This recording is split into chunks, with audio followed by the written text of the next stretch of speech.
What is up, ladies and gentlemen? We are here live, ready to go for episode 2 of Explaynday. I'm very hyped because last time we spent some time talking about how to become a gamer and a content creator, a Twitch streamer, a TikToker, an Instagrammer, an influencer, a bicyclist. No, not that, but a lot of other things. And we're really now focusing on the weeds of this, getting a personal example, bringing some friends who have done it, who are going to still be doing it, who are doing some of these things better than I am, that I need to start asking questions and learn from. So we're all going to learn together to become better creators. Also, just to understand more of what I do, what other creators do, what Esports Orgs do, and that's going to be the focus. This episode and this series is sponsored by Bumble, and I want to thank our friends at Bumble as well. Hooking us up at Gen.G, which ft.Ploo is repping with the nice blue Jinji sweatshirt I don't have yet, and I'm very jealous of.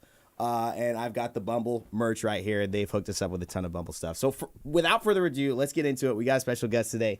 She's a creator extraordinaire, TikTok, killing it, Twitch, killing it, just had off a stream, couple thousand viewers. She plays Valorant. She's played a lot of leagues. She told me about, she's going to tell you about herself and her journey as we ask questions. But ft.Ploo is in the house. What is up, ft.Ploo? How you doing today? Thanks for being here.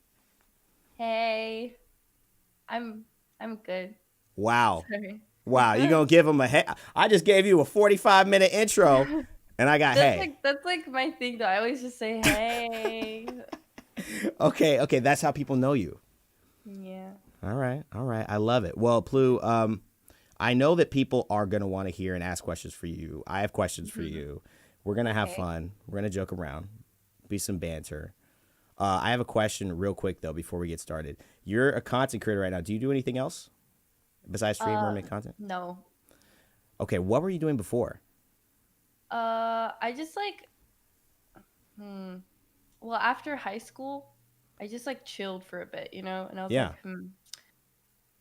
I want to be a streamer, That was my goal since I was 14 and I found out about Twitch. Really? I was like, this is it. This is what I want to do, And then I tried, and then I stopped, and then for the past 2 years I kind of stopped, and I was like, Well, I find that fascinating because I did nothing with my life. ft.Ploo, what was the moment, and I want to continue the story, but was there a moment you remember saying, this is why I want to do this? Well, it's just I've always loved gaming, just chilling and doing what I wanted to do, and it seemed like this is the only occupation that kind of lets you do that. That's true, actually. Kind of. Stuff in the gaming sphere. Well, you could have been a game designer. You didn't want to work on games. But I don't think I'm that creative. My head doesn't work like that, I'm not an artist or yeah. Do you know how to make good games though? See, that was a problem I ran into as a kid because I was like, I love games. I kind of want to just be in charge of telling people what to do with how to make a good game, or how a gun should be. Hey, make that weapon cooler. What are you doing? It shouldn't be so slow. Make that fast. That'd be fun. We should also be able to jump off this wall. And I started realizing wait, but why would anyone listen to me? Because I don't know how to do anything to get into that position. So was that kind of where you were at? You're like, I mean, I kind of know a lot about games, but I can't draw. I can't make a character. I don't know how to code. So I can't really be in the industry. Yeah, I guess, if you just don't have that skill set, So okay. I don't know. I just wanted to just chill and play games and live, Well, you know what? They could also lead to another. I have a really good story. We'll get it maybe later at another point in time. But the guy that I modeled my gaming career after, he started as a YouTuber. Then he got into a game company, became a caster, an esports caster. Then he became a designer. And then he was head designer of games. And he did exactly that in a way I was like, that's impossible. You can't start out as a YouTuber and become in charge of an actual game and just play the game your whole life. But it was a very interesting process, but it's cool. Everyone has really impressive. Yeah, isn't it? Yeah. That's why. Do you know his name's Dry Bear? Do you know who that is? Have you ever played Smite? Because you played League of Legends. I played Smite once. Did you like it? That was the game I I thought started on. it was fun. I thought it was fun. I just like none of my friends wanted to play, so I was like, okay, whatever then. Fine. Right, right. It's a good game. I need to get back into it. They have season 2 and everything coming, and I definitely have to get into it. What's up though, Harry? What's up, Lawless? What's up, Tragic? How we doing, everybody in chat? So guys, here's how we're gonna do this. We have some questions we're gonna go to today. We're gonna be focusing a lot around obviously getting to know Ploo, her journey, having some fun conversation, but then we're also going to be looking at how to carve out your mark in the industry and what it means to be a part of an esports organization and how does that help? How does that maybe add? How does does it subtract? Is it more work? Some people don't. I think the big thing is, and Ploo, you can jump on this, but I think a lot of people don't really know what it even means to be in an esports org from a day to day. I think they have the idea of like, oh, you're Gen.G Ploo now, or you're TSM this, or you're, a CLG that. But what does that mean? Don't you think people don't really quite know that? Yeah, honestly, I feel like that's something that I'm still trying to figure out too, Yeah. Yeah, because like I literally just got signed to Jinji like this month, a couple weeks ago, and like, Congratulations, by the way. mhm, yeah, and I'm still like trying to work through the ropes and see like what I can do. Mm, mm. What do And you this mean? is like probably like the first thing that I'm doing with Jinji, like Mm, other than their announcement video and like an Instagram post. mm-hmm. But I think it's really nice just like checking up on the Genji Discord too and seeing like what people are doing. It's really nice. I feel really like welcomed in Genji too. And I think Jinji's a great example of an org and definitely about someone saying, show us the dog. This might be someone who knows you have a dog, Oh, maybe watches your yeah. streams already. There's a lot of stuff going on. But what I think, I felt the same way when I first got into an esports org. And that kind of leads me to one of my questions. I want to know a little bit about, I want to share kind of how I became a part of an org, right? But I also want to I want to hear your story of how you became a part of an org. If there was any moment where you thought, do I really want to be in an org? Do I not? Because I definitely didn't see myself in an org for until a certain point. Um, hmm you know. Um, I feel like I've always wanted to be like signed as a content creator for an org, Mm, and obviously when you're like small, you don't have like the opportunity, or like orgs just don't want you. right. So my goal was just to like be like, you know what, I want to get big enough so that I could choose where I want to go. Ooh, yeah. So yeah. So now you're at Jinji. Mhm. I love it. I I think I chose to be here actually. that's a good choice. So did Mhm. I. What made Jinji stand out, and what were you looking for in an org personally? Um, I feel like the biggest difference between Gen.G and like all the other orgs was like their staff, and like they just respect you, and like your decision. And I took a lot of time thinking about like where I wanted to go to, and they really like, I don't know, they were just very supportive. Mm, they hmm want to do the best for you. Yeah, they really did, and that's what really drew me to Gen.G.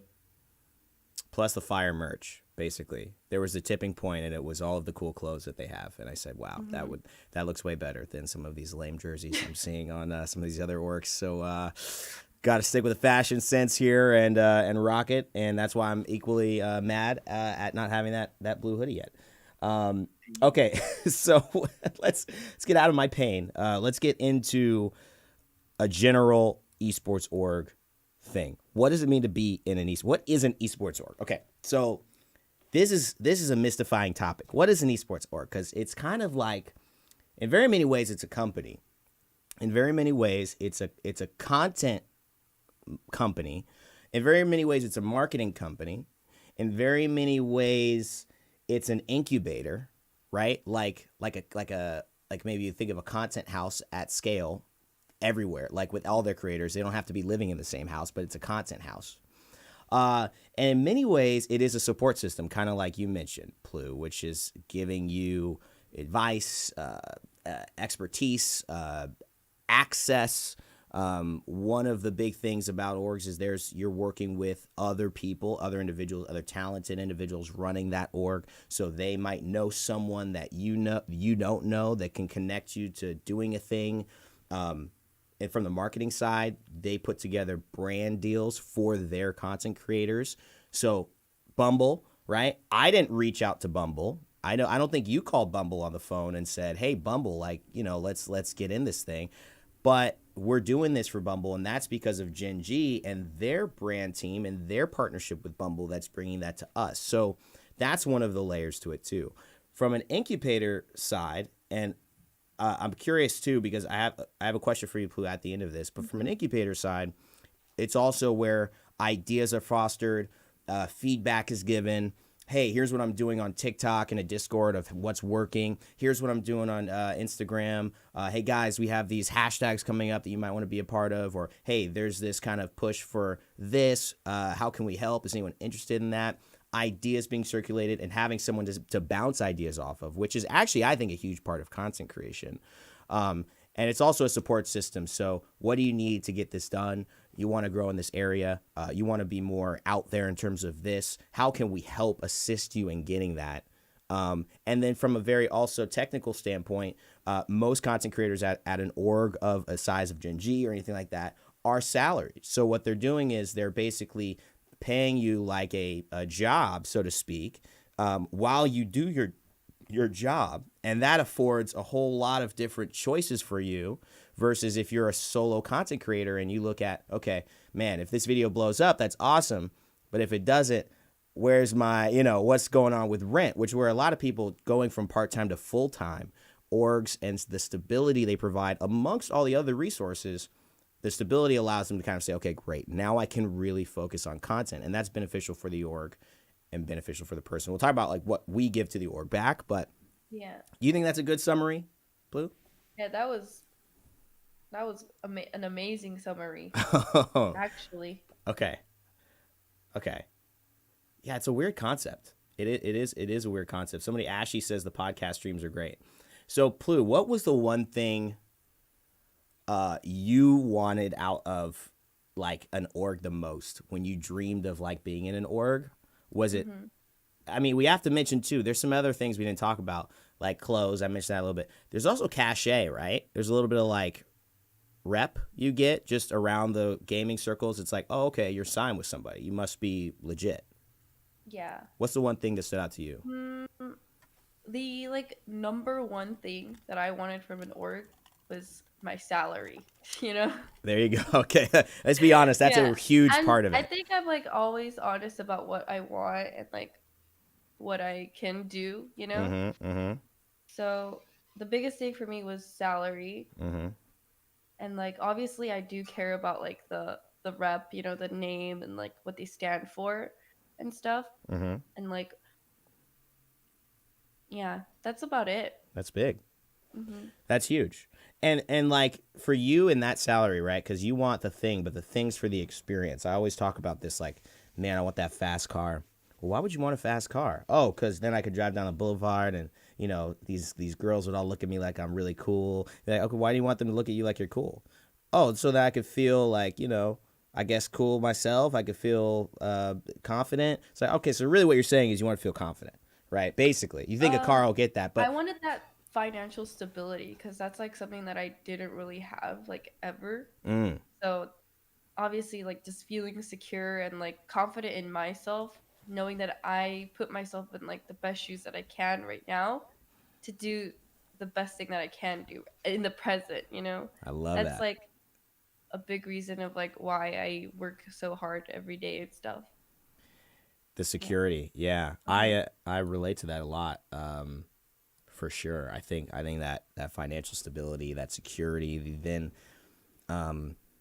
relaxing to then be able to kind of be your best self versus just then moving on but feeling like stressed, right? Yeah, Like that financial stress just like you just can't be the best that you can be under that kind of pressure, I feel like.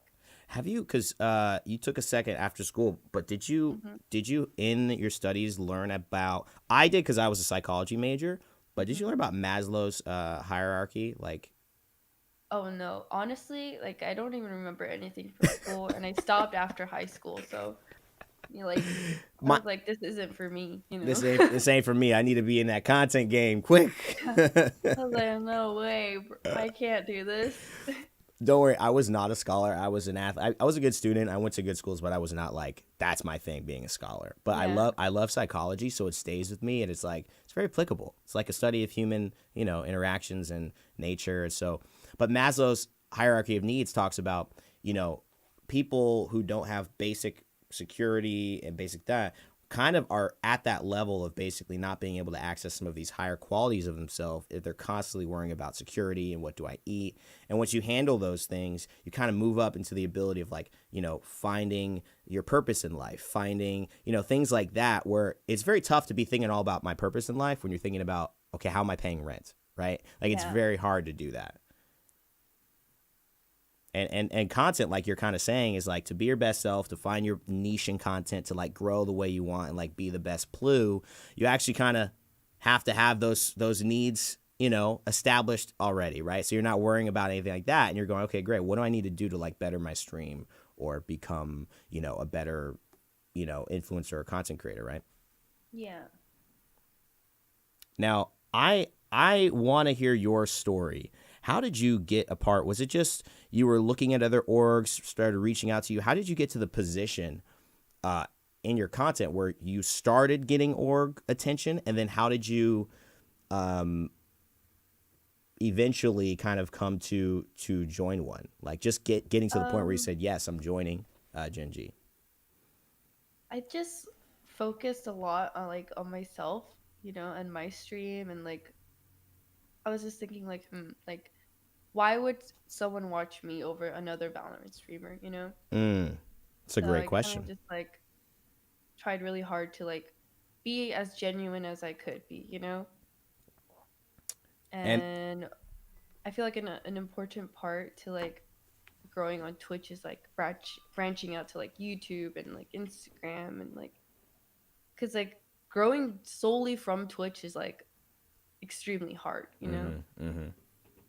So I worked on all that stuff and like I joined like an agency and stuff. I feel like joining an agency is like really helpful for streamers too because they have a lot of like org connections and like sponsorships that like help put food on the table. yeah. hmm Mm-hmm. Just like it's a really good step to take if you're like a content creator. I feel it. So break that down. What you don't have to say what agency, but when you were like Mhm. you joined, like, because a lot of people then don't see that's a cool step. Maybe people Yeah, don't even know what an agency is. Like, so what's an agency? they're just like mm, it's like I don't even know how to like explain it that well, but like the person that I work with right now or like my agency Nani, Mm-hmm. they're like they're really like good people and we talk every day and like they will never push me to do sponsorships that I don't want to do, or like make me uncomfortable. They would never do that, Right. which is something that is I think it's really important because a lot of agencies will like try to like just push anything for the money. Yeah. So Raid Shadow Legends right now. yeah. That's Well, the gaming meme right there. yeah, it's just whatever like whenever I say I don't want to do anything, they just completely drop it and like I don't know, they find opportunities for you that normally would be extremely hard by yourself Yes. as an individual. Like it's a big connection game and you know, it really helps.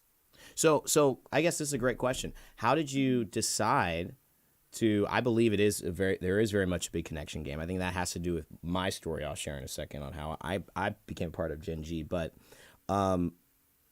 in terms of like those conversations that they have, like one of the things I recognize, like I don't have an agency, but I have a friend who worked at an agency and then created her own, and she represents individual creators. So it's not like Ben, but it's like it's like an agency style, right? Like, but for Yeah. more on a smaller scale, more curated. But one of the biggest conversations that I think is more valuable that she has with me, not only that I went to school with her from 5th grade to 12th grade, and then we reunited like 10 years Oh, later. Yeah, 10 years wow. later, we're like meeting at a coffee shop, like, hey, by the way, what do you do? And it's like, oh, wow, I feel like we should work together because I'm doing this. It's like, so not only that, but the no's, like the conversations around no, like don't do this, is really important because I think a lot of streamers will grab the first opportunity that comes their way, and it's this Yeah. horrible deal.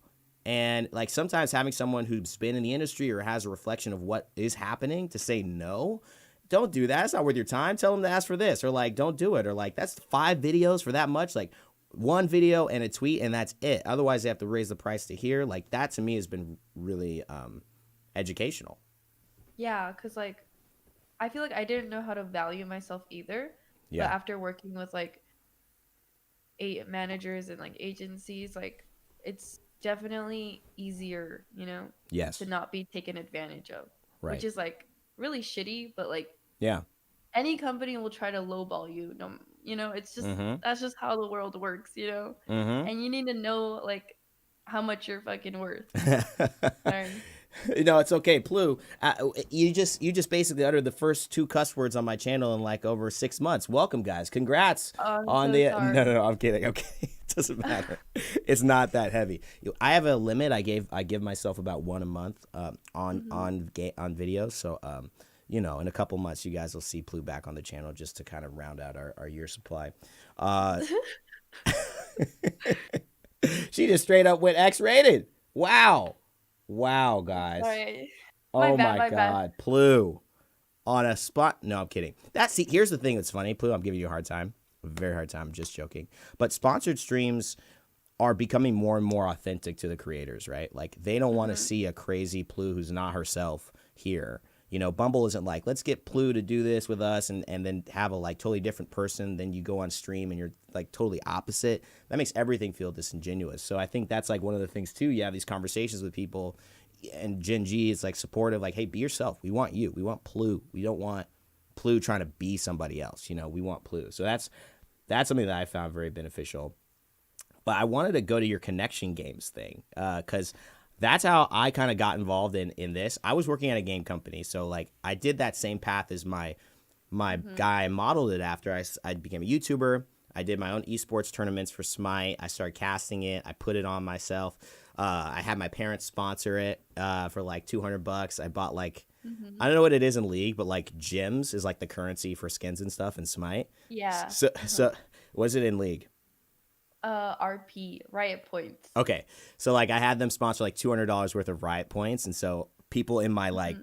clan at that time just played for that. Winning team won like I don't know $100 worth, split 5 ways. It wasn't much, but that actually got them to see me, and then they had a streamer named DM Brandon who actually said some horrible, horrible things. I'm not even going to repeat what he said, but it was basically almost chastising someone for thanking him for making sure he wasn't suicidal anymore. It was essentially saying, like, chastising a guy who was going to the stream to thank him for helping cure, some depression stuff and some really bad thoughts. And then he went off on him, started cussing at him. So they had to fire him. It was such a big deal. They actually then had another guy go to Google, who was their other main caster, who I was in love with. So these 2 spots opened up, and I get these email like, hey, we saw what you're doing, like come through. So I start working there, and while I'm covering all these games, I stumble across this game making my content still called Gigantic, and that's the company that Amanda, she actually used to work at Gigantic, and saw that video that I did. So that's how I started following and interacting with Amanda. That kind of relationship was basically formulated there, and then nothing happened really with it until being just mutuals until I was leaving that high res. I was leaving that company. I was saying I'm going full. I'm moving back to LA. I'm doing content creation, and I started covering Apex Legends, which was a lot bigger. And she was like, "Hey, I've been seeing your videos on my Apex Legends feed. Remember me?" I think she worked at I want to say Razor in the meantime. So it was like we kind of been following each other, and it was like, "Hey, let's what have you ever thought about doing anything like this?" And it started my opening eyes of like, well, now I'm free time. I don't have a full-time job. I can go do that. And that connection from all the way back then playing one game and like being nice and respectful and being supportive, like that ended up turning into Gen.G, which is, you know, a huge family now. So when people ask, how do you become a part of an esports org? I don't think there's a better term than saying it is a bit of a connections thing. Like, you know, people that, you know, being kind to people, being good to people, and basically saying Yeah. like, I want to work with you. Right. Hmm.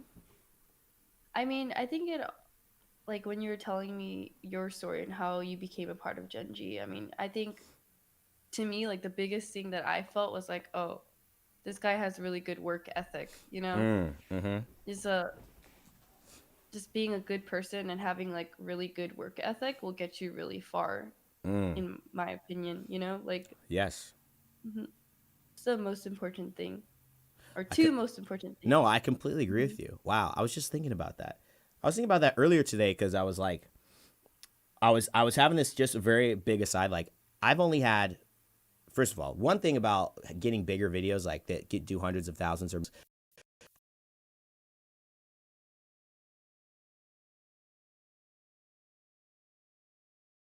started thinking like, okay, what would be like a million views? Like, what could I do that would actually make sense to have a million views? You know what I mean? And um, I Yeah. that was like the big thing about making content that I think could be bigger and like grow and stuff like that. But the other two things I was thinking about was literally like all those videos took like just not that much time. Like they were like, you know, 20 to 40 minutes, maybe 5 minutes, sometimes even like less than a minute to think of and execute on. Um, and so hard work and just doing it again and again, being consistent with that intention was important. Like there was no correct thing to do. It was just, do you keep doing stuff and working on it with that work ethic? Do you keep being consistent? I mean, do you ultimately have a vision that you can do it? Like you can't believe an esports org is going to come slap you in the face if you don't want to be on an esports org, if you never think about an esports org, if you think you can't. But for me, it was like that hard work. But another thing is like having the right direction for that hard work, Ploo. It's like you always had a focus for your work ethic as well. How important is it like for people who maybe are doing a lot of hard work but in the wrong direction or the wrong way? Um, do you think like how do you get people to see that hey, you're working really hard, but you're being, you know, a jerk to everybody along the way? So not just hard work is going to be what you need. How do you kind of have that Yeah. conversation with people? Because a lot of people go, hard work's all you got and you'll eventually get there. But there is these kind of fine-tuned elements to it, which is what I'm really trying to say here. Yeah. I mean, I don't know. I'm like, I have a pretty like close knit circle of friends, and Mm, like you said, like if someone's like just working super hard, but like not working on like their personality or like right. how they treat other people, like I feel like that's something that I struggle to like confront too, you know? 'Cause I'll just be Ah. like, this is too much effort for me, you know? Like I'm already busy working on myself right now, you know? Oh I my can't God, be, yes. but because like some people just don't change, you know? No. But yeah. But So like you if just they do go, I don't something have wrong, I'll definitely like call them out on it, you know, like and right. be like, "Hey, you know, I think you should like really rethink your words Mm-hmm. and like really think about it, you know?" Right. Well, I'm asking like I mean, say I'm that friend or somebody, right? Um, Hmm. what would you say? Like if I had you had to give me a piece of advice, like, yo, man, you're working hard. Clearly, you got work ethic. Like it's not coming because I keep seeing you do this behavior. Like, what are the words that someone would need to hear in that situation? Um, I don't know, but I would just be like upfront about it, you know, like, "Hey, like Tell him. you're kind of an asshole." You know, like you need to stop, man. Like, you, you know what I love? Hey, man, you're kind of an asshole. So, yeah, you're no, really I good at think I this game. have But said that to like people before. Like how did it they just take it? they're just like, I think most people who are assholes, they already know, you know? That's the thing. They already know that they're like that way, Right. but they don't care. Mm. So, But are they upset that they're not achieving what they want? of course, you know, everyone would be upset, you know, but So it's just then, like, So then why aren't they caring? You see, I mean, it's I so. think it's because like they think like that's them, and that's Mm, how they're being genuine to themselves, and which mm, is something that I respect, but mm. like I don't condone. Sure, sure. Eh, It's just really difficult, like, I do know. hard. I do know. And you know what? Everybody in the chat, you could raise your hand if you know that one friend who's talented but just isn't getting what they want.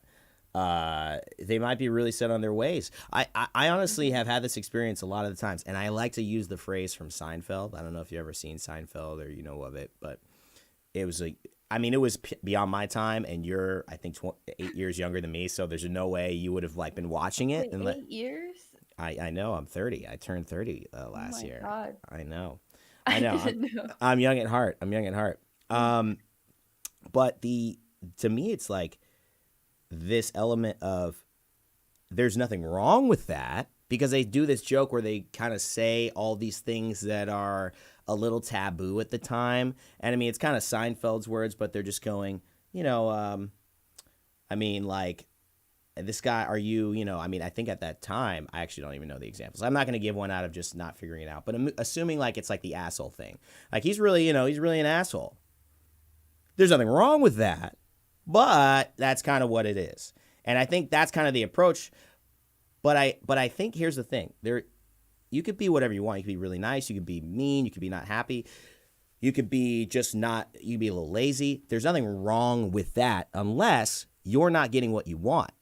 Then there Yeah. is something wrong with that. Not for me. I'm not going to, even if you become famous, I'm not getting your followers and your money. Like, I don't really have any vested interest except seeing you succeed.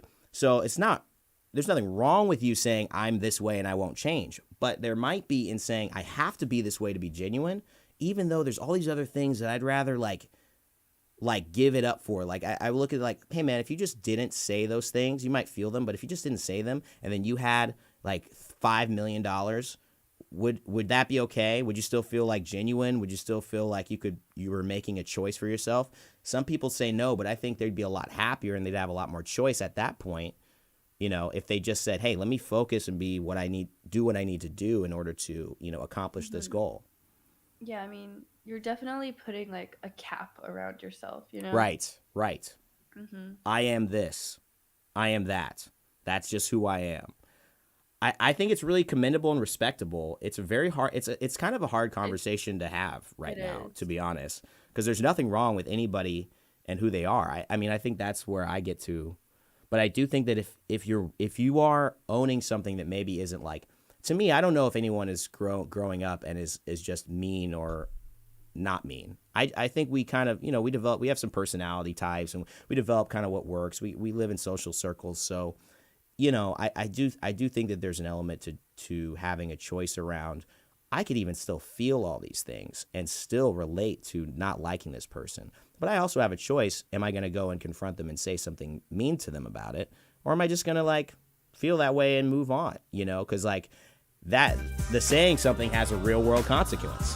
Whereas feeling it, Turn 30 in it may 2020 as well, not. but We we just got a share super the chat growth in here. mindset and still hungry. Turn 30 in 2020 in as well, but we share the same growth mindset and still hungry. I love it, Ron. Thank you so much for the 10 super chat. Really interesting stuff, Ploo. I think that's a really cool idea. Well, let's send everybody the best. I think that like the final note on that for me is that sometimes we are claiming things that are not, for our, maybe look at the highest good of your life. Like if you want a, great house, you want a great family, you want to create these things. Maybe you don't want to be single, travel the world, but you might need some financial resources for that. And maybe some friends who like you a lot. If those are things that you're interested in, maybe being kinder to people, saying that it might set you up for that better than the current action, Yeah. Okay. So let's get back on topic. I like that tangent. Let's talk about, well, you're just jumping into Jinji. So I was going Yeah. to say, what kind of partnerships have you gotten because of Jinji? That's not necessarily, I mean, we're doing a Bumble thing right now, which is great. Yeah. So that's awesome. Do you have anything else on the horizon in terms of partnerships from Jinji yet? Not yet. Okay. I don't think so. Yeah. I have a feeling they'll be showing up soon. I just Yeah. I I'm can't. sure. I'm sure it'll come up soon. Oh yeah.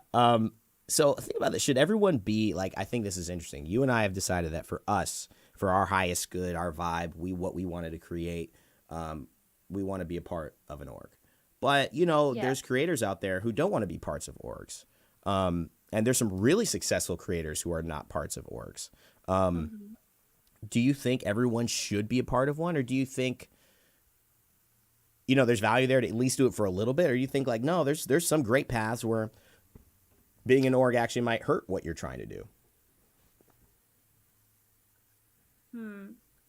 I feel like it just really depends on what you want to do, you know? Mm. But yeah, I do see like a lot of streamers that are super successful even without an org, and Mm. I'm like, that's really cool, you know? Mm-hmm. But like I could see how like being a part of an org could like hurt you too, because like you're like a lot of orgs have uh like sponsorships that they like, I forgot what it's called, protected categories and stuff. Like Yeah. you wouldn't be able to do this, you wouldn't be able to do that. You're kind of Right. like closed in the org's box, you know? Right. So Right. if you kind of wanted to branch out into different stuff, it would be a little hard. Mm-hmm. Mm-hmm. But that's what I like about Gen.G. They don't really have protected categories. Yeah. Mm-hmm. So you just really have a lot more freedom and support. Freedom. Yeah. Mm-hmm. Yeah. Choice is a great thing for a content creator too. I mean, I think Yeah. that's You always need choices. you need choices, established Mm-hmm. choices. That's kind of why I've worked pretty hard on a consistent basis for a lot of different areas. So, being a part of an org for me is one of because I value as a content creator diversity, right? Like, Yeah. I like that I do some streams here and there. I like that I've streamed on Twitch my whole career. So if I want to try to build that up again, I could go do that. Just start getting regular viewers again on there. If I want to say, I'm committed to YouTube and do only videos, I can do that. If I want to just do esports hosting and broadcasting, I can go and try to do that. If I want to let's just make sure I'm getting everything out of doing Jinji stuff and just go even harder. Like that's the main thing. Then that's an option too. And I feel like that's actually what's really giving a lot of choice. It's like, yes, I'm doing 3 or 4 different things. Like I'm doing a studio show, I'm doing an esports show, I'm making my own videos and streaming, and I'm also doing a Jinji sponsorship video. But if any one of those things goes away or goes to the right or the left, I can have these other prongs that I can kind of move into. And it also means that if, 1 month, maybe something slower, I don't have an esports gig, well, I have freedom and time to kind of explore some of these other things, put more effort into all these other stuff that I'm doing. So for me, that's kind of how I like to, navigate, my stuff. But it's a lot. Yeah. It is a lot. It sounds like a lot. Yeah, it is. I'm very tired right now, actually. Yeah. No. It's actually great. I really like it because you know what? Honestly, though, Ploo, and I was going to ask you this question, but I think I already did. What would you do if you weren't a content creator? But for me, it's like, what would I do if I wasn't making videos? It's like, I do love sports. I did play soccer like my whole life and competitively at a high level. Like I do love announcing. I love improv. Like sports broadcast is pretty awesome. So it's kind of like I've been able to, follow a few of my different paths at the same time, which I think has made it very holistic, at least for me. But you seem to be focusing. I want to talk a little bit about you and what you're doing because I've seen your. Hold on, let me just guys check. By the way, Ploo's socials are down below. Ploo has got a lot of stuff going on. I looked at TikTok, Ploo. You got 136,000 followers and mostly Valorant stuff, right? How has your journey been on TikTok? And because that's just really a very up and coming kind of, fun place where a lot of people are making content. A lot of orgs are looking at. Actually, I didn't even know like that people posted gaming like clips on TikTok until like my editor like just like said, "Hey, let's do it." And I was like, "Okay, sure, let's do it." Like any source or like any way I could get more like content out, more exposure, like more, it's just I was down for it, Yeah. And then I think TikTok is what really started like a big growth for my Twitch channel and YouTube channel. And yeah, Wow. it's pretty cool.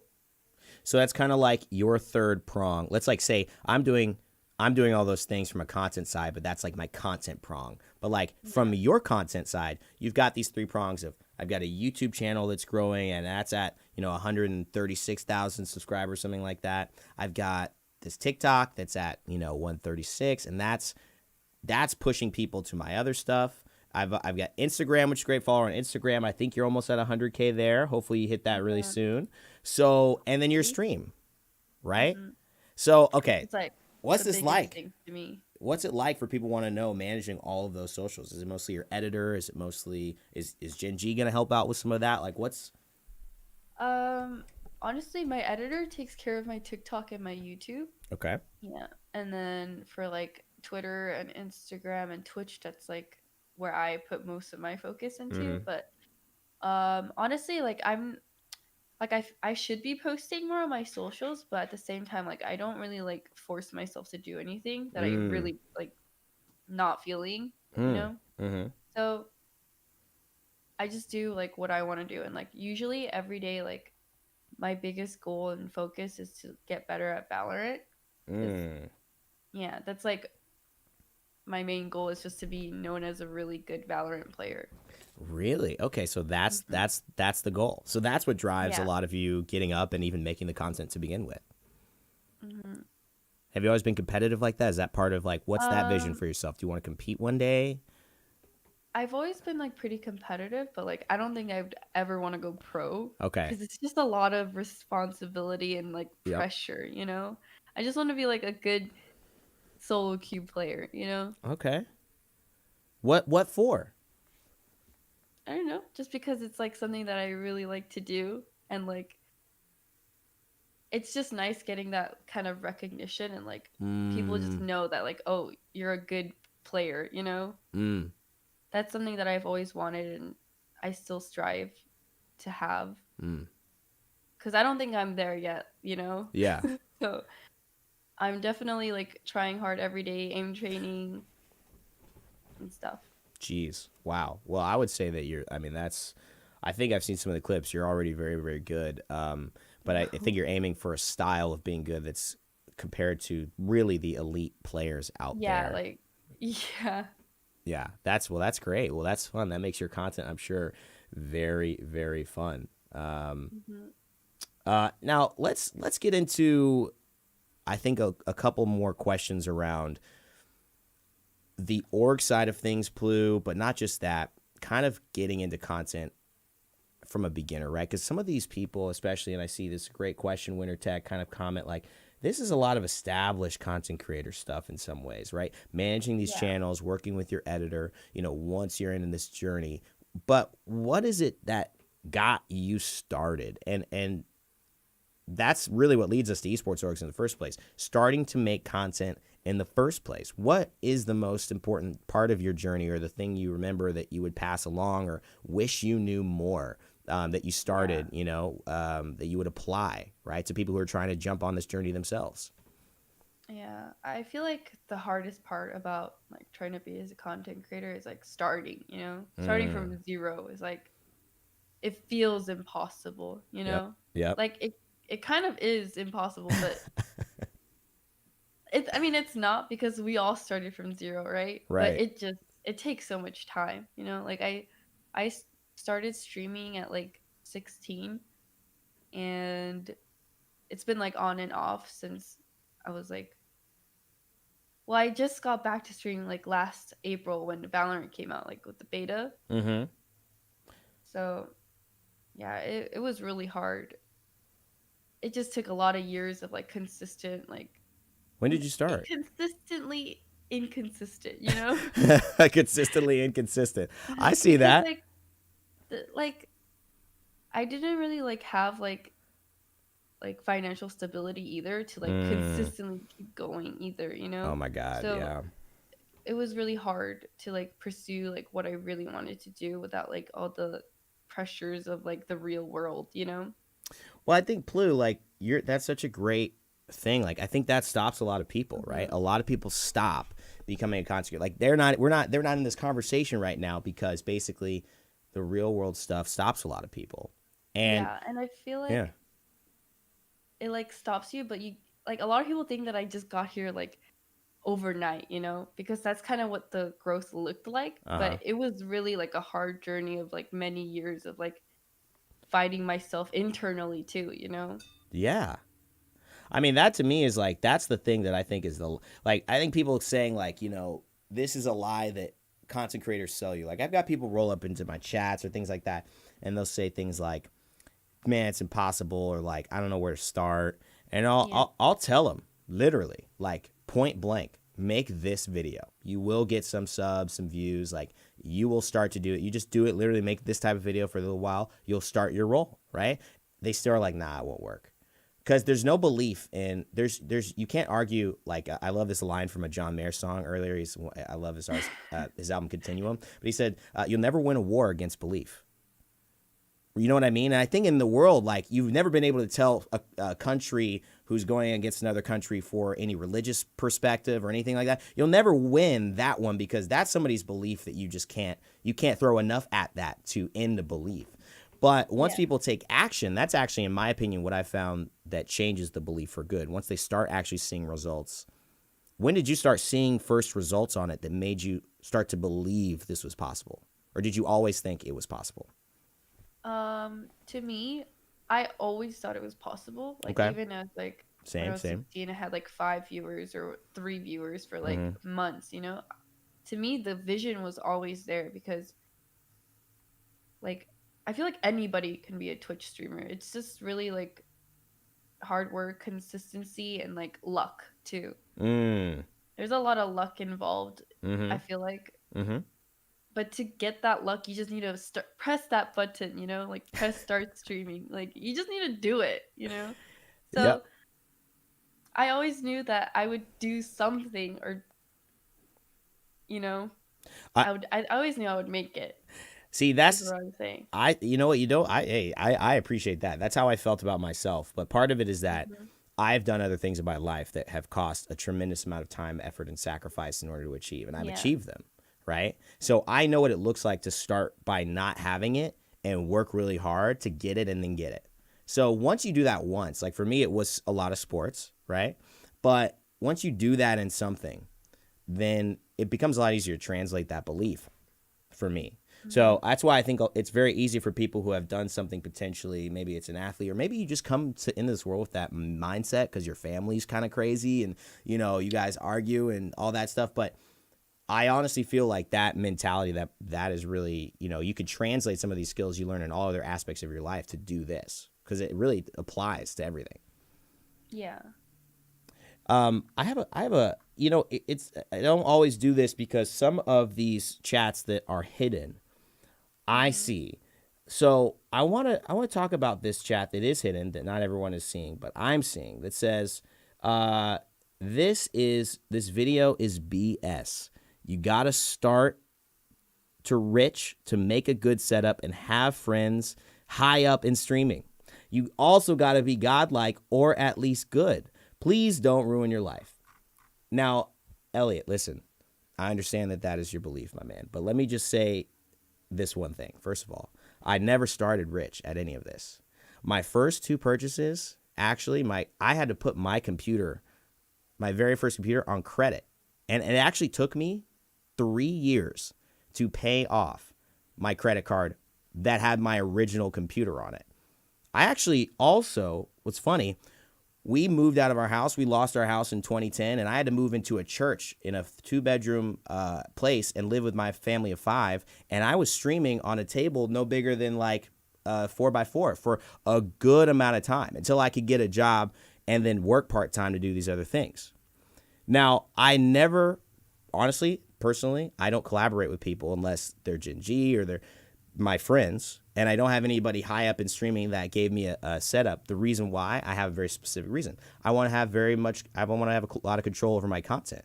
If I worry about other people making it for me and like having all these friends in all my videos, well, what happens if they're not there? And I still want to make videos and make content, right? To me, it wasn't as sustainable. Everyone has a different role, but I like, what can I do so that I know every day I wake up and I want to do it, it'll still work. That's how I thought about my content.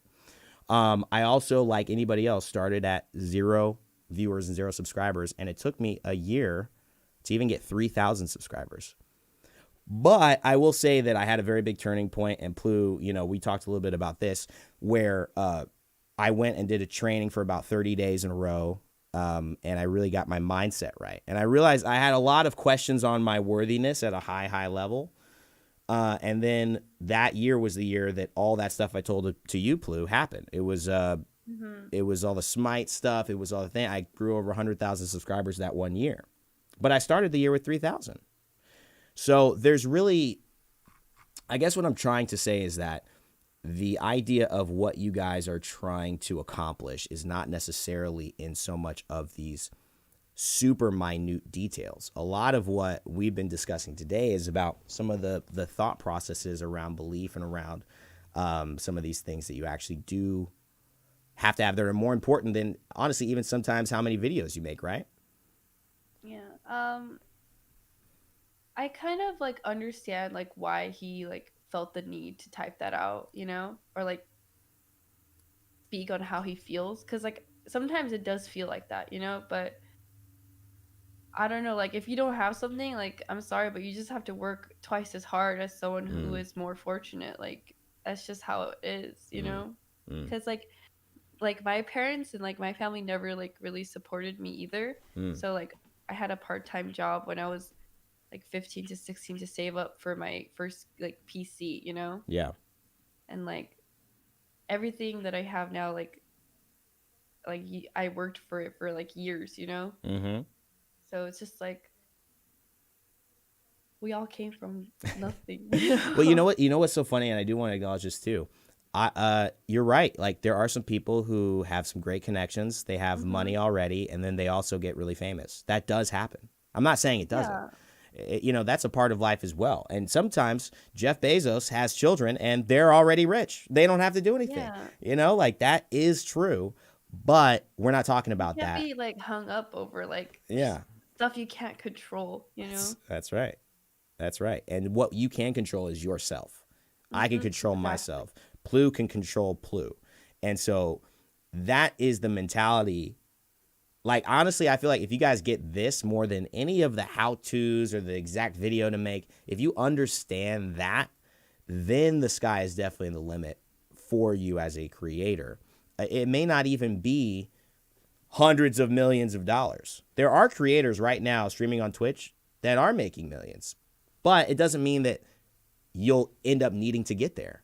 I mean, personally, it'd be great to make millions. I'm not sure I'm in that place where I have to make millions to be handling everything. Like I could be cool at a different number or more time freedom and less money. Maybe I don't want millions in like a day of work every single day. Maybe I'd rather have, $500,000 and a lot more free time. It gets up to you, but it's your personal journey, I feel, Ploo. Yeah. I mean, I want to make millions, so Yeah. There you go. There you go. yeah. I believe you will, actually. I really do. Like I'm almost gonna deflect my own statement. I love to make millions. I like millions. I'll take millions for sure. But I do think that like it's important for like along my journey too. I had a lot of points, right? I think this is a good thing, Ploo. Like when you first started, obviously you knew you weren't making millions right away. But was there a point where you were like, man, if I could just get an extra $500, like that would be really helpful, or if I could just be able to not work this job that I'm at so that I can have like more time freedom. Man, that would be amazing. Because for me, those were my goals early on. I was like, if I could just get my own apartment, like if I could just literally make enough money to pay rent and keep doing this and break even, whew, that would be amazing. Then I could scale that up. Like what were your first little goals, those little moments? Yeah, like my biggest goal when I was like 17, 18 was like, oh, I need to move out, because I was living my dad and like step family, and it wasn't like the most like comfortable situation, Yeah. So I was like, I need to go, I need to make this much. I need to make like at least I'm 1,000, out. this amount or X amount, It's just Yeah. I need to do this and I need to go now, Yep. So yeah, I think there's always like those little goals, and once you meet them, you just feel like it's just like a dopamine hit, you know, when you Yep. actually meet your goals, Yeah. no matter like how long it takes you. I think you should always try. If it's something that you really, really want to do and really love, like you're always gonna try, you know? Mm-hmm. I think no, go ahead. No, because it's just like, what else are you gonna do then, you know? I If you don't do what you like to do, what else are you gonna do?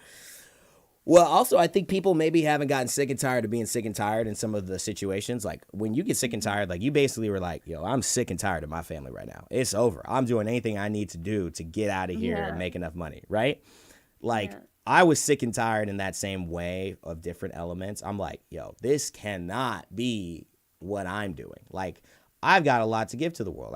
Got a lot of great things. Like I do not want to be in this place where I feel like I'm here anymore, right? I don't see that for my life. I don't want that for my life. So I'm going to move forward. Yeah.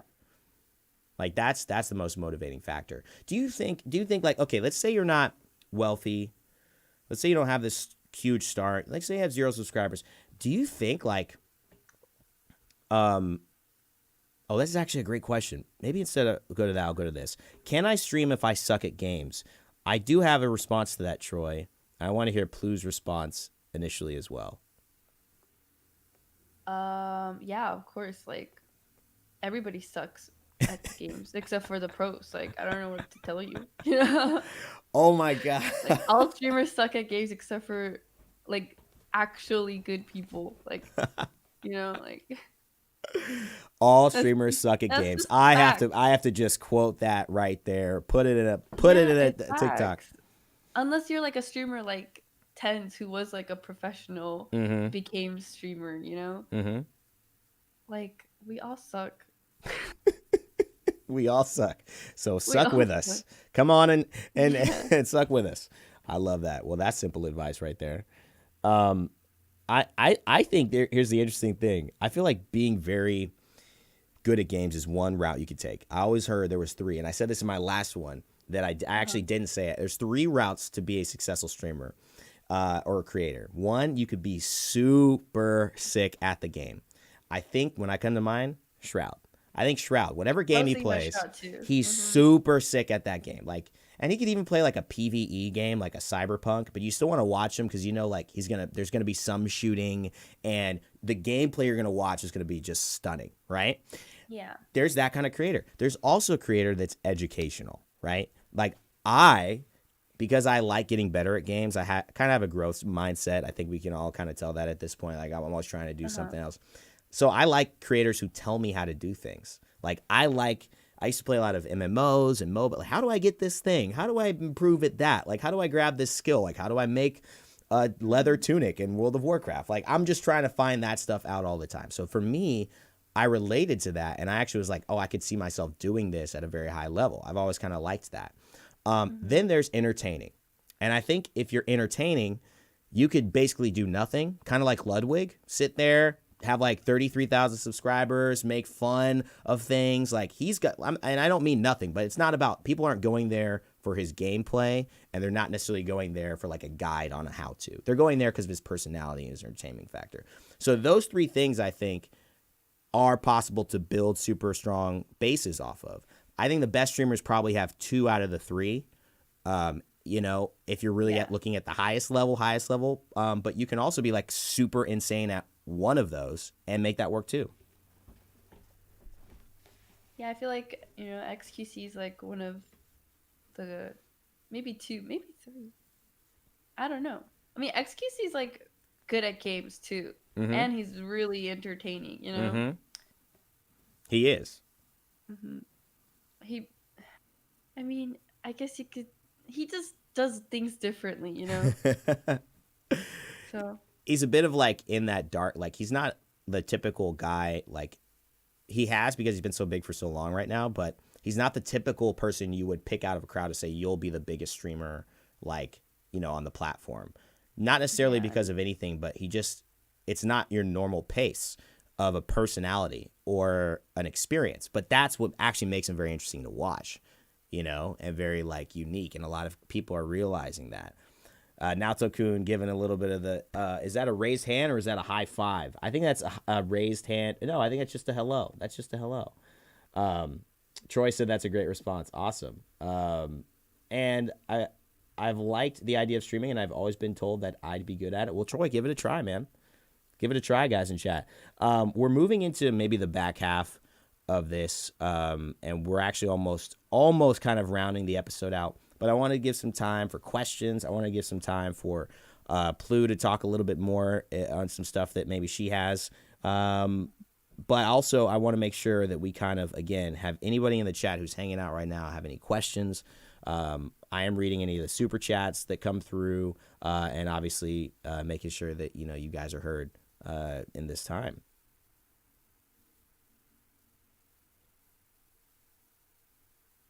Also, is there a time you feel best to stream to get more views, like time of day?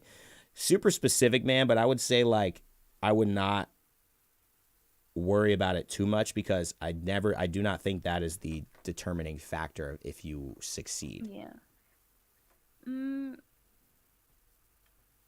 I like streaming in the morning, so just to like have a routine, like wake up, get ready, stream in the morning. I think having a consistent schedule is more important than thinking about when you're gonna stream, 100%. Yeah. Your fans get used to it. They know when to show up. They start expecting it. Oh, it's 9 a.m. She's probably on, Also, it's like weird. It's weird, but it's like humans love routines. So if you become a part of their routine, there's a way to get a good amount of like that base audience. Like if their routine is I wake up, scroll a little bit of YouTube. Oh, I see if Raynday posted a video. Cool. Like I'll watch that video while I'm getting my coffee, and then I drive to work, right? And maybe Ploo's streaming because I know she streams from like 9 to whatever. So then blah, blah, blah. Maybe people aren't driving to work a lot right now because of COVID, but you get the idea. If you're in the routine, if you make it to the side monitor, that's a strong spot for people, especially as they're working or as they're like doing their daily activity. All right, so Ploo, who's on your side monitor?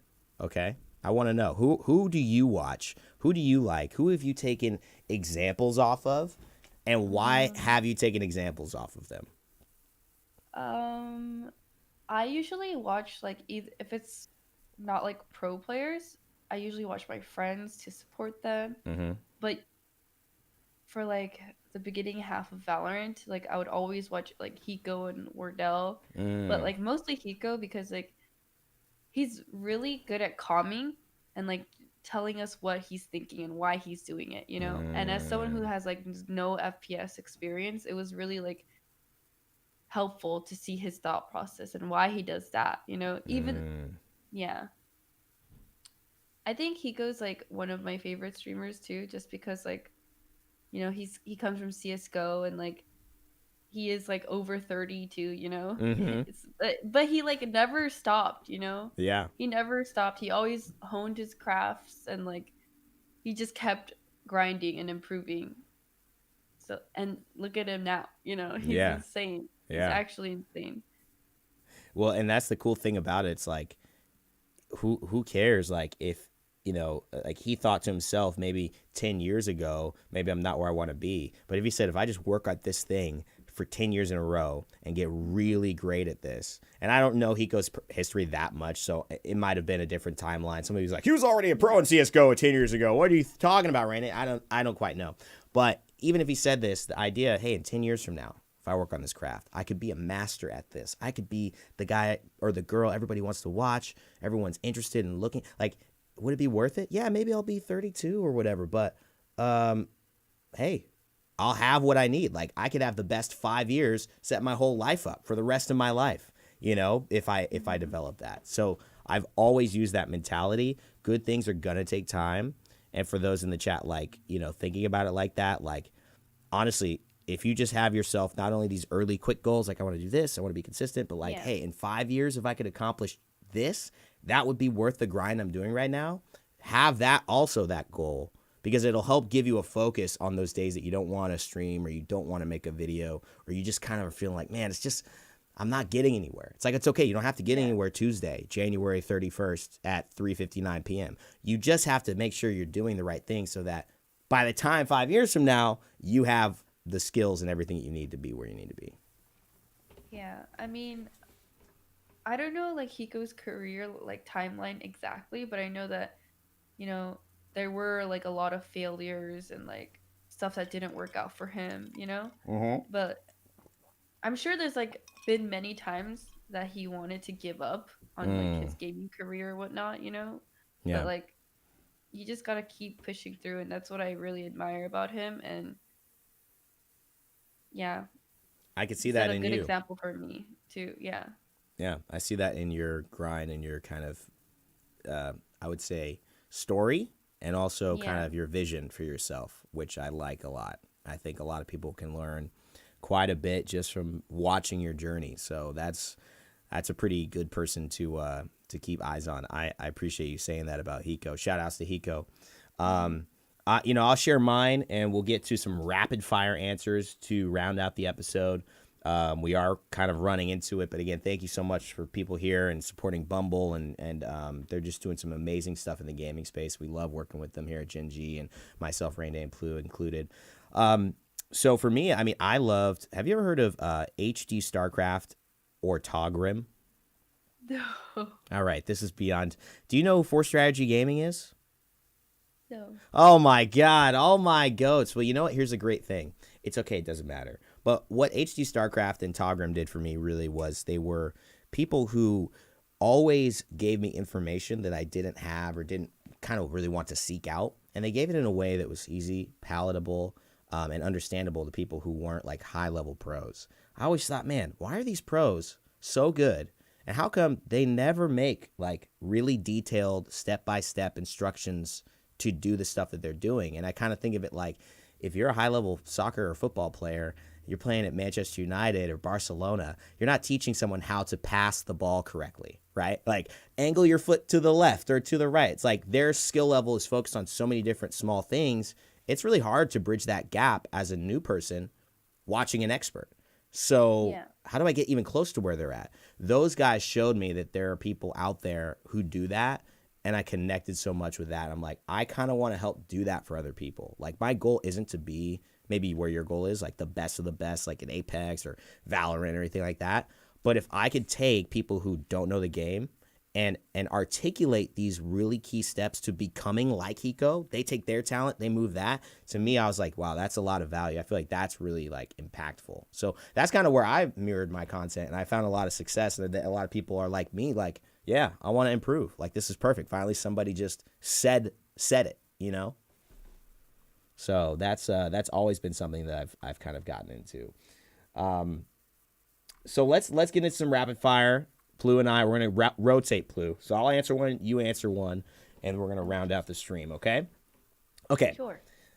This is for you, the Apache. For someone who isn't the best at editing, how should I go about finding an editor?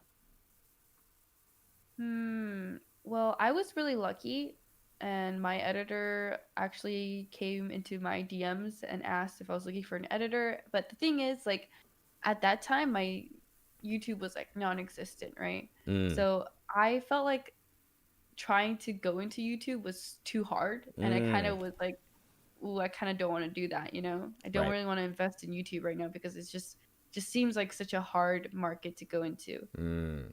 And but the thing is, like, my editor sent in like a video that he already edited for me, and I was like, "Wow, this guy's like he actually wants this too," you know? And I Yeah. was like, "Okay, He's sure, let's driven. work together." But if you're looking for editors and stuff, I think maybe looking around like your community too. There's a lot of people like, in the gaming community that do want to work in that space. So there's a lot of people that you can find Mm-hmm. surprisingly, you know? Yeah. Yeah. And do you just so he knows, are you paying him per video? Do you have kind of like a deal worked out salary kind of vibe? Or is this like for Mm, someone who maybe is like, what is it really going to cost me? Um, I pay my editor per mhm. video. It's not consistent. I don't have someone manage my channel. They just kind of show Yeah. up when I need help, hands, Hmm. for someone maybe starting out, how's that look if they're really trying to get an editor? Um, the deal that I made with my editor, we're like good friends too now, but he was doing videos for me for free Mm-hmm. until my channel gets monetized, and now we split it in a certain percentage. Yeah. Oh, that's awesome. That's great. Mm-hmm. All right. Well, that's definitely one way to go. And that's one way to go, guy. There's a lot of different ways. I Yeah. haven't done anything like that, but that's cool to hear that you're doing that. And it seems to be working pretty well. Yeah, I feel like it's like pretty fair because like I don't put in that much work for my YouTube channel, Mm-hmm. and it's mostly his work. And yeah, He's I'm invested. just glad. Yeah, he's invested a lot of time into me too. So I'm glad we have this like partnership. That's awesome. Sometimes doing it with other people can be fun, and you guys can help everybody grow. That's beautiful. Yeah. How do you maintain viewership when playing something popular like Apex? Toxic, I'll answer that one. That's a little tough, especially if you're trying to grow. What I do is I like to get to people who are going to be looking for something that I can provide. So, doing some random funny gaming moments may be hard. There's a lot of channels to do that. Doing some high kill gameplays, unless it's like one of the higher kill gameplays you're ever going to see, that's going to be hard. There's already great players out there. But what does someone really want to know? Like, what do you want to know besides trying to be an Apex streamer? Like, what do you want to know about the game, right? Oh, okay. Well, I want to know how to do this thing. Like, what's these new 12 skins look like that they did? Sometimes I find that when you're trying to find your niche, you got to work a little bit harder at first. If they launch all these new skins, like get first, make the video right away, like before anybody else. Like stay up till 3 a.m. if you have to. Like get it done, put it out at 3:30. And YouTube rewards first, So that's one thing I would say for that, to just carve out a space. Once you get enough, like say I 400 was my number, but I thought if I have 1,000 people, now I can get enough traffic to my videos at the start to where if they're actually quality, YouTube will push them out to a lot of people. So don't think about 100,000 right now. Just think about getting your first few hundred, and those are a couple easy ways to do it. Also, like, hey, how do I play this character better? Make that guide yourself. Make the content you want. All right. That's kind of another one. How do you stream the game? Let's do this. Why does it matter if you play multiple games, or should you just play one? I think you should just focus on one because Okay. like it's hard to grow your community if you're like in too many games. But I mean, it doesn't hurt to like play multiple games, but that's just my opinion. It definitely does not hurt. I agree with you on that. I think if you're going to do it, be wary of doing too much random stuff that doesn't allow people to know what they're going to get from your channel. Like, I think if you have a brand around what you're doing, that's okay. Like, Raynday Gaming plays, and people can just know it's just fun. You checking out new games every day. Having a series is great if you're going to do variety. Like, Total Biscuits, one of Total Biscuits' most, rest in peace, his most famous, like WTF. Like, WTF is enter game, and he played any other game and gave a review on it, right? But everyone knew it's a new game, but they want to hear his take because he has a specific way of delivering the take. Find something you can do that's branded if you want to do variety, and do it consistently with a different game behind you, I'd say. And let's see, we're almost out of it. So we got a lot of people saying, there's one more here, and I just want to say, wow. Yeah, okay, let's talk about this last thing, because this is not a great story, and I'm sorry this happened to you, Bryce Dean. Hey, Rain, I had almost 200 videos of Apex Legends. Then people were just posting hate comments. And at the same time, my father found out that he had cancer and deleted most of it. But I might start putting them back again. What do you got for that, Ploo? Because I have something, but just to round it out, because we've all had them. I mean, that's definitely rough, There's always like stuff that'll stop you from chasing your dreams, unfortunately. But I think if it's your passion, I think you should start again. I definitely want to say my condolences to that experience, and sending hopefully a lot of prayers and love that he's doing okay. Hate is something I've dealt with a lot. I mean, we're in Black History Month, and there's something unique too about being diverse and being on certain platforms like YouTube. I specifically deal with a lot of words that maybe somebody else doesn't have really a chance to get called, because it's not about the color of their skin, that's the insult. I live in America. We have I have 70% of my audience from America. The rest are in Europe. It's, and some other countries, but a lot of it is American based. So I have a lot of those things still come at me that you might have in America if people aren't educated or they're ignorant and stuff like that. I've seen it happen with my sister in school. She's been bullied to the point where she had to switch schools. College was hard for her in that regard. I mean, there's just so many different things I've seen people have experiences with. And the only thing I'd say is that I believe in myself and I believe in those people so much more than I believe in the hate from others, right? I just think like if you turn that belief and that like fear about, those comments, because they do hurt, they do suck, but you channel that into an action plan, a drive to say, you think you think blah, blah, blah, and you keep going, not for them, but for you truly. I've found it impossible for a hater to stay with me. I mean, I've had hate throughout different areas, but eventually they give up if I keep going. Like, this person isn't going to run by the side of my car while I'm driving my street, chanting names, things like that, for 20 miles, right? But they might stick with you for a few hundred yards. And if you stop and you turn around at that point, they kind of win. So my goal is that if you keep going, there is no one else who's going to stay hating you that long that they can really impact your journey. And the truth is, those are words that suck, but they are words, right? Let your actions speak louder than them.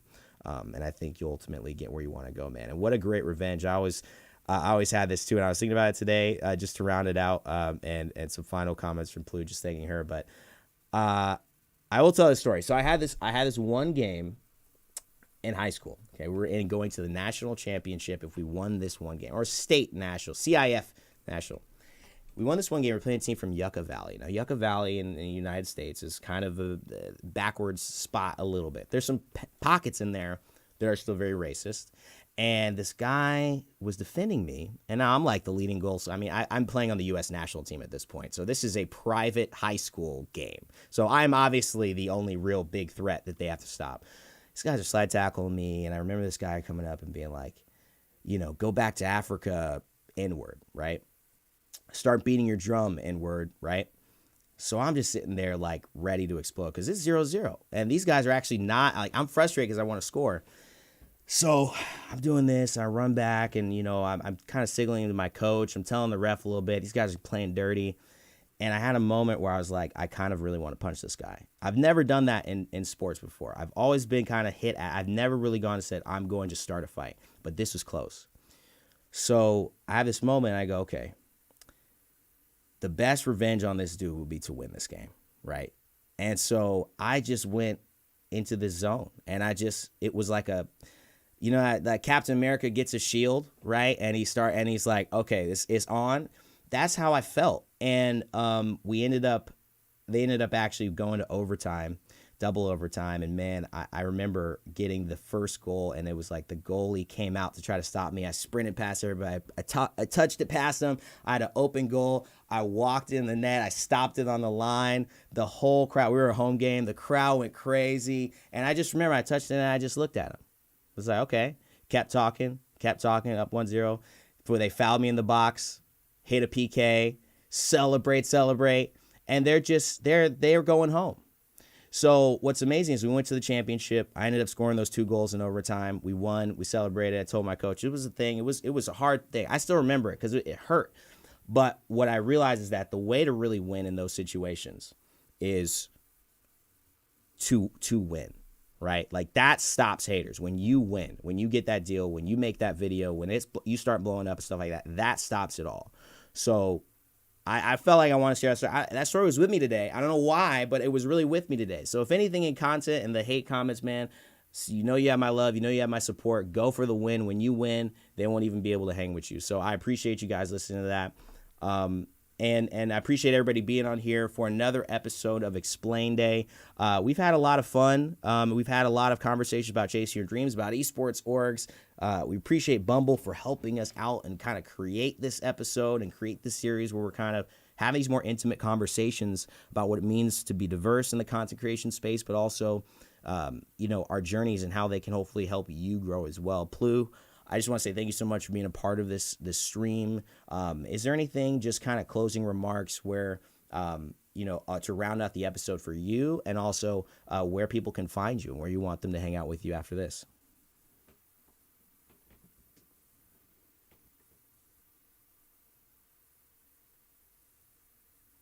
Oh, oops, I didn't realize I was muted.